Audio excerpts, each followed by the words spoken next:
ఇవాళ రెండో రోజు పార్లమెంట్ సమావేశాలు వాడివేడిగా జరగనున్నాయి. స్పీకర్పై అవిశ్వాస తీర్మానంపై నేడు లోక్సభలో చర్చ జరగనుంది. స్పీకర్ ఓం బిర్లా పక్షపాతంతో వ్యవహరిస్తున్నారని విపక్షాలు ఆరోపిస్తున్నాయి.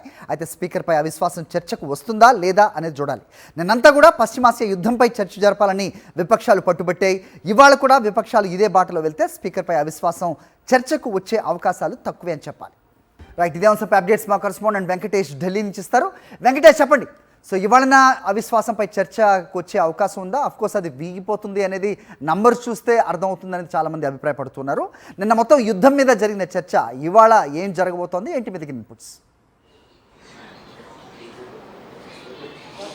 పార్లమెంటు రెండో రోజు ఈరోజు సమావేశాల్లో ప్రధానంగా స్పీకర్పై ప్రవేశపెట్టబోతున్నటువంటి అవిశ్వాస తీర్మానం పైన చర్చ జరిగేటువంటి అవకాశం కనబడుతుంది. నిన్న ఎలాంటి చర్చకు ఆస్కారం ఇవ్వకుండా విపక్షాలు సభా కార్యక్రమాలను అడ్డుకున్నాయి. ప్రధానంగా నిన్న ఇరాన్ యుద్ధం, మిడిల్ ఈస్ట్ యుద్ధం, అలాగే దానిపైన భారత్ ప్రభావం, ఈ అంశాలపైన చర్చించాలని విపక్షాలు రోజంతా కూడా లోక్సభ కార్యక్రమాలు ముందుకు సాగకుండా అడ్డుపడినటువంటి పరిస్థితి. సో ఆ నేపథ్యంలో లోక్సభ నిన్న కార్యక్రమాలు ఏవి కూడా చేపట్టకుండానే ఈ రోజుకు వాయిదా పడింది. సో ఈరోజు 11 గంటలకు సభా కార్యక్రమాలు ప్రారంభం కాబోతున్నాయి. 11 గంటలకు ప్రశ్నోత్తరాలు, ఆ తర్వాత 12 గంటలకు అవిశ్వాస తీర్మానం పైన ఈరోజు చర్చ జరిగేటువంటి అవకాశం ఉంది. కాంగ్రెస్ పార్టీ కూడా ఈ చర్చకు సిద్ధమవుతున్నట్టు తెలిసింది. సో మొత్తానికి ఈ దాదాపు 118 మందికి పైగా ఎంపీలు ఈ అవిశ్వాస తీర్మానం పైన సంతకం పెట్టారు. సో స్పీకర్ను టార్గెట్ చేస్తూ ఈ అవిశ్వాస తీర్మానాన్ని ప్రవేశపెట్టారు. పక్షపాతంగా లోక్సభ స్పీకర్ ఓం బిర్లా వ్యవహరిస్తున్నారనేది ప్రధానంగా కాంగ్రెస్ సహా విపక్షాలు చేస్తున్నటువంటి ఆరోపణ. దీనికి 3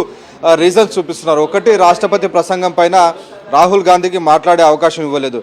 రెండోది, కాంగ్రెస్ ఎంపీలను సస్పెండ్ చేశారు. మూడోది, మహిళా కాంగ్రెస్ ఎంపీల పైన లేనిపోని ఆరోపణలు చేశారు. సో ఈ 3 కారణాలు చూపిస్తూ లోక్సభ స్పీకర్ పైన అవిశ్వాస తీర్మానం చేపట్టారు. సో సంఖ్యాబలం చూస్తే ఈ అవిశ్వాస తీర్మానం వీగిపోతుంది. అయితే ఈ అవిశ్వాస తీర్మానం ద్వారా విపక్షాల యూనిటీ ఎంత ఉందనేది తెలిసేటువంటి అవకాశం ఉంది. సో అపోజిషన్ యూనిటీకి ఈరోజు జరిగేటువంటి తీర్మానంపై జరిగేటువంటి చర్చ కానీ ఓటింగ్ కానీ అద్దం పట్టేటువంటి అవకాశం ఉంది.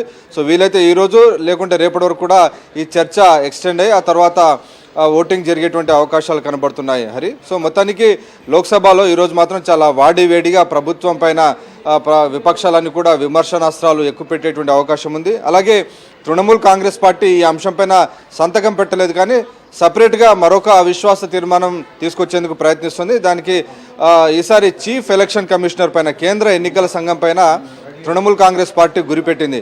ఎస్ఐఆర్తో కంప్లీట్గా భారీ ఎత్తున ఓటర్లను తొలగిస్తున్నారనేటువంటి అంశం పైన నేరుగా సుప్రీంకోర్టుకే మమతా బెనర్జీ హాజరైనటువంటి పరిస్థితి. సో ఆ పోరాటాన్ని కాస్త ఈ పార్లమెంట్లో కూడా చేయాలని తృణమూల్ కాంగ్రెస్ పార్టీ భావిస్తుంది. So chief election commissioner Gyanesh Kumar పైన అవిశ్వాస తీర్మానాన్ని ప్రవేశపెట్టేందుకు తృణమూల్ కాంగ్రెస్ పార్టీ ప్రయత్నం చేస్తుంది. సో మొత్తానికి మరికొన్ని రోజుల్లో వెస్ట్ బెంగాల్, తమిళనాడులో ఎన్నికలు జరగబోతున్నటువంటి నేపథ్యంలో ఆయా రాష్ట్రాలకు సంబంధించినటువంటి అంశాలు బాగా పార్లమెంట్లో రిఫ్లెక్ట్ అయ్యేటువంటి అవకాశాలు కనబడుతున్నాయి హరి.